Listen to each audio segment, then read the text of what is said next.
dropping shit at the pilot. Niggas be broken, be starving, but still talking shit like they violent. Niggas is broke. The Western Conference. Ladies and gentlemen, we may be looking at the most stacked conference of all time in terms of pure talent from top to bottom. Like, you know it's strong when 3 of the teams I have battling for the 8-10 spot have 2 legitimate all-stars. And speaking of, let me go ahead and start off with those who didn't make the cut, since I know people will ask in the comment section. But before I do that, let's go ahead and shout out the sponsors of this video. And you know who it is. It is SeatGeek. SeatGeek is an app that gets all the prices from all over the web and puts them into one app so you can find the best deals. And once you find the event you want to go to, it shows you all the great deals which are marked with a green dot. And before you buy your seat, you can check what it looks like before you go. Use code BSOULS for $20 off your first order. So like I said, this year is going to be an extremely competitive year for the Western Conference, which means some teams that should make the playoffs any other year won't. So for the 8th seed, I was deciding between the Memphis Grizzlies, the New Orleans Pelicans, and the Denver Nuggets. The first one I want to count out is the New Orleans Pelicans.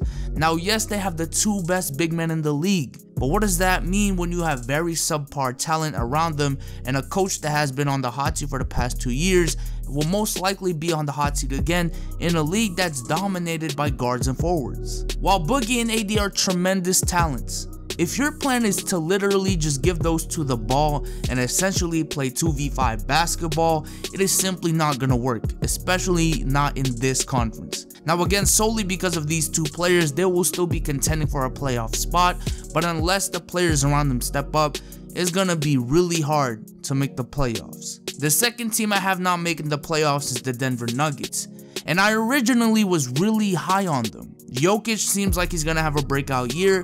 They signed Paul Millsap alongside the in-house development they had this offseason with guys like Jamal Murray and Moutier. But after watching my man Lowe's video on the Nuggets, I realized that the Nuggets are gonna be really bad on defense this year. Imagine the Trailblazers last year with less offensive talent in this Western Conference. That's what the Nuggets will be. So that leaves us with the Memphis Grizzlies, who I have at the 8th seed. Now the Grizzlies lost a lot of key pieces this offseason. Vince Carter, Zach Randolph, Tony Allen.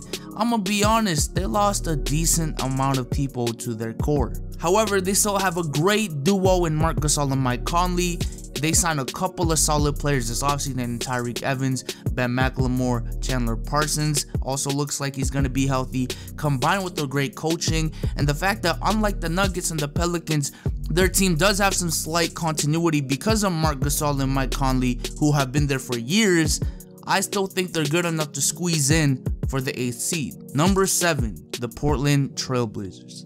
At 7, we have the Portland Trailblazers. I'm not gonna lie, I'd be more convinced if they actually acquired one of either Melo or PG this offseason like they were planning, but I still think they have a lot of talent combined with a full season of Nurkic, who became a top 50 player in the league in a matter of weeks since he got traded there, and instantly Portland's defensive anchor. I think they're gonna be very lethal this year, relatively speaking. And also, man, that boy Damian Lillard, look, let me tell you, there may be like 4 to 5 new all-stars in the conference, and even though he didn't make it last year, that man Dame might force himself in there and make himself undeniable. Number 6, Los Angeles Clippers. Yes, the Los Angeles Clippers are still making the playoffs this year despite losing Chris Paul, and I firmly believe with my heart of hearts that they are better this year compared to last year, even though they lost Chris Paul and they're at a lower seed than they were last year.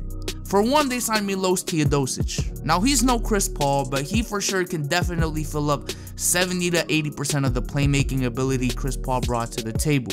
And he also doesn't seem as ball dominant as CP3, so I expect ball movement to be better this year. They also traded for Danilo Gallinari, which finally gives LA a real threat at the 3. Now, also coming from the Chris Paul trade is Patrick Beverley, the best point guard defender in the league, Lou Williams, who to a lot of people should have been the 6th man of the year last year as well. And with all these new acquisitions, they also re-signed their main man Blake Griffin, who I know has been disappointing for the past couple of seasons, but I feel like we're gonna see a Blake Griffin we have never seen before and only got a glimpse of his rookie year. Number 5, the Minnesota Timberwolves. I'ma be real, the Timberwolves can either go two ways. Their chemistry issues and their lack of experience may be too much to overcome this season, and they might go as low as the 6th seed, even though they acquired Jimmy Butler, Jamal Crawford, and Jeff Teague to go along with Cat and Wiggins. Or everything clicks relatively quickly and they go as high as the 4th seed if everything goes right.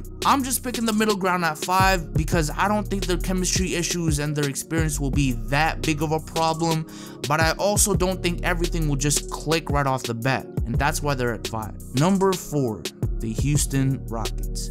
Now, the Houston Rockets made a big acquisition this offseason in Chris Paul, and while many people had them as high as the 2 seed, I'm not too high on this team. Actually, let me correct that. There are days when I'm really high on this team, and there are days where I'm really not, and that might be what the Rockets are, a streaky team. I feel like there are going to be stretches where the Rockets are just playing beautiful basketball, everyone playing defense, and their starters are killing it. But I also feel like there will be stretches where big men abuse their interior defense and their bench really comes up short.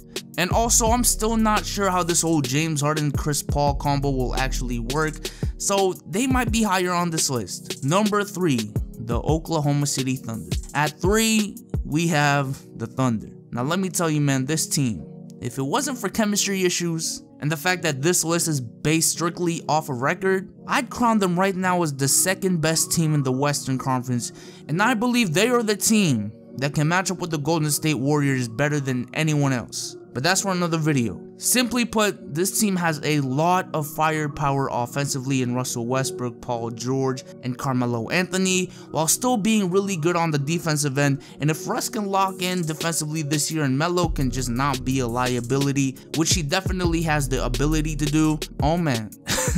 But I feel like early on there will be some minor hiccups. I just don't think they'll be that bad, but I think those couple of games will hurt their race for the 2 seed. Number 2, the San Antonio Spurs. The Spurs, man, I don't know, man. I don't know. Even though I have them as the 2nd seed this year, I'm really concerned about the level of talent they have outside of Kawhi in comparison to the other Western Conference contenders. It's not that they don't have talent. They have Aldridge, they have Mills, they have Danny Green, they have Pau Gasol, but how does that compare to a team like the Thunder that has Melo and Paul George to pair with Russell Westbrook, or the Rockets with Chris Paul to pair with James Harden? I'm just not too sure. But the reason I'm still rocking with the Spurs at 2 is because 1, they're the Spurs. 2, Greg Popovich to me is the greatest coach of all time, if not the 2nd greatest. And 3, Kawhi Leonard is my pick for MVP this year. Number 1, the Golden State Warriors. Hey, look, do I really need to explain why the Warriors are at number 1? Look, this is all I gotta say. They have 4 players that are top 3 in the league in their position. One of the best benches in the league, impeccable chemistry. They have everything. That's all I gotta say. But instead, I'm gonna use this time to shout out the giveaway I'm doing.